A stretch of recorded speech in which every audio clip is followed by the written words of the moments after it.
इस वक्त की सबसे बड़ी खबर आ रही है देश के सबसे चर्चित राजा रघुवंशी हनीमून मर्डर केस से। एक ऐसा केस जिसने पिछले 1 साल से पूरे देश का ध्यान अपनी तरफ खींच रखा है और अब इस मामले में सुप्रीम कोर्ट से एक बहुत बड़ा अपडेट सामने आया है। मेघालय सरकार ने हाईकोर्ट के उस फैसले को चुनौती दी है जिसमें मुख्य आरोपी सोनम रघुवंशी को बेल दी गई थी। आज सुप्रीम कोर्ट में इस मामले पर सुनवाई हुई। कोर्ट ने फिलहाल बेल पर तुरंत रोक लगाने से इनकार किया है, लेकिन साथ ही राज्य सरकार की अपील पर नोटिस भी जारी किया और मामले की आगे सुनवाई जारी रहेगी। लेकिन इस सुनवाई के दौरान प्रोसिक्यूशन की तरफ से रखे गए कुछ दावों ने एक बार फिर इस पूरे केस को सुर्खियों में ला दिया है।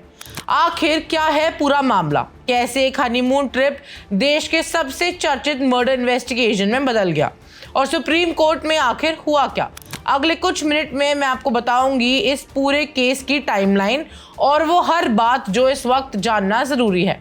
सबसे पहले बैकग्राउंड समझिए। ये कहानी शुरू होती है मध्य प्रदेश के इंदौर से। यहीं के एक रहने वाले थे राजा रघुवंशी। उनकी शादी हुई थी सोनम रघुवंशी से। परिवार के मुताबिक शादी के बाद सब कुछ सामान्य नजर आ रहा था। दोनों ने हनीमून के लिए मेघालय जाने का फैसला किया। मई 2025 में ये नया नवेला जोड़ा मेघालय पहुंचता है। सोशल मीडिया पर तस्वीरें, ट्रैवल अपडेट्स और एक आम हनीमून की ट्रिप लग रही थी। सब कुछ बिल्कुल नॉर्मल दिख रहा था, लेकिन 23 मई 2025 को अचानक खबर आती है कि राजा और सोनम दोनों लापता हो गए हैं।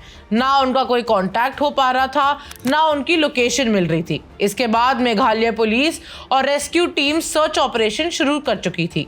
कई दिन तक जंगल, पहाड़ और गहरी खाइयों में तलाश जारी रहती है। फिर 2 जून 2025 को सर्च ऑपरेशन के दौरान एक गहरी खाई से राजा रघुवंशी का शव बरामद होता है। ये खबर सिर्फ इंदौर ही नहीं बल्कि पूरे देश में छा जाती है।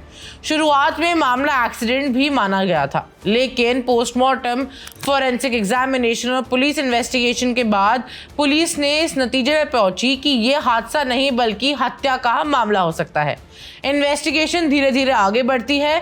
पुलिस कॉल डिटेल रिकॉर्ड्स यानी CDR निकालती है, ट्रैवल हिस्ट्री, डिजिटल एविडेंस और कई लोगों के बयान जमा करती है। इसके बाद पुलिस सोनम रघुवंशी को इस मामले की मुख्य आरोपी बताती है। पुलिस का आरोप है कि राजा की हत्या पहले ही रची गई थी, साजिश का हिस्सा थी।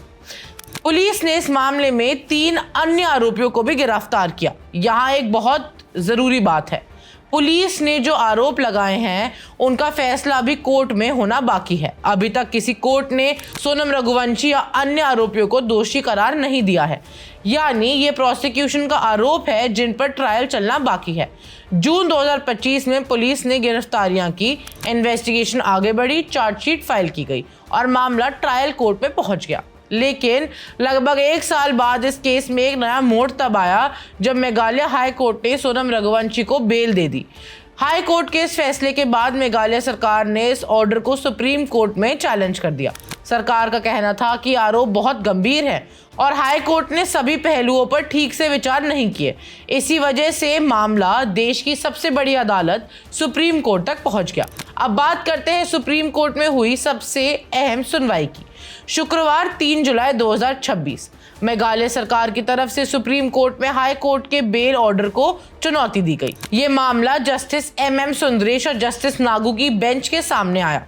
राज्य सरकार की तरफ से सॉलिसिटर जनरल तुषार मेहता ने कोर्ट के सामने अपनी बात रखी। उन्होंने कहा कि ये कोई आम मर्डर केस नहीं है, बल्कि प्रोसिक्यूशन के मुताबिक ये एक पहले से रची गई साजिश का मामला है। सुनवाई के दौरान प्रोसिक्यूशन ने पुलिस चार्जशीट का हवाला दिया और इसी दौरान एक दावा सामने आया जिसने सबका ध्यान खींच लिया। प्रोसिक्यूशन का कहना था कि पुलिस इन्वेस्टिगेशन के मुताबिक कथित साजिश में सिर्फ एक ही तरीका नहीं था बल्कि एक बैकअप प्लान भी तैयार रखा गया था, जिसे प्रोसिक्यूशन ने प्लान B बताया। पुलिस चार्जशीट के मुताबिक आरोप है कि सोनम रघुवंशी कथित रूप से इंदौर से मेघालय एक पिस्टल लेकर गई थी और अगर पहला प्लान सफल नहीं होता तो उस हथियार का इस्तेमाल किया जा सकता था। यहाँ एक बात फिर से साफ कर देनी जरूरी है, ये प्रोसिक्यूशन का दावा है जो पुलिस चार्जशीट का हिस्सा है। सुप्रीम कोर्ट ने इस आरोप को सच या झूठ नहीं माना है। इसका फैसला ट्रायल के दौरान सबूतों और गवाहों के आधार पर होगा। सुनवाई के दौरान राज्य सरकार ने यह भी कहा कि इतने गंभीर आरोपों वाले केस में हाई कोर्ट ने बेल देते वक्त सभी पहलुओं पर पर्याप्त ध्यान नहीं दिया। सरकार ने बेल रद्द करने की मांग की। दूसरी तरफ बचाव पक्ष ने हाई कोर्ट के फैसले का समर्थन किया। दोनों पक्षों की बात सुनने के बाद सुप्रीम कोर्ट ने फिलहाल सोनम रघुवंशी की बेल पर तुरंत रोक लगाने से इनकार कर दिया है। कोर्ट ने इस बात को भी जिक्र दिया कि सोनम पहले ही जेल से रिहा हो चुकी है, इसीलिए इस स्टेज पर तुरंत स्टे देना उचित नहीं होगा। हालांकि सुप्रीम कोर्ट ने राज्य सरकार की अपील पर नोटिस जारी किया है और मामले की आगे सुनवाई होगी। यानी बेल का मुद्दा अभी भी सुप्रीम कोर्ट के सामने विचाराधीन है। अब सवाल उठता है कि आगे क्या होगा। इसका सीधा जवाब है अब सुप्रीम कोर्ट दोनों पक्षों की दलीलें सुनेगा, हाई कोर्ट के बेल ऑर्डर का अध्ययन करेगा और उसके बाद अपना फैसला सुनाएगा। यानी फिलहाल ना तो प्रोसिक्यूशन की बात को अंतिम सच माना गया है और ना ही बचाव पक्ष को पूरी तरह राहत मिली है। मामला अभी भी कानूनी प्रक्रिया के बीच है। इस केस ने सिर्फ एक परिवार को ही नहीं बल्कि पूरे देश को झटका दिया। एक हनीमून ट्रिप जो खुशियों के सफर होना चाहिए था, वो एक मर्डर इन्वेस्टिगेशन में बदल गया।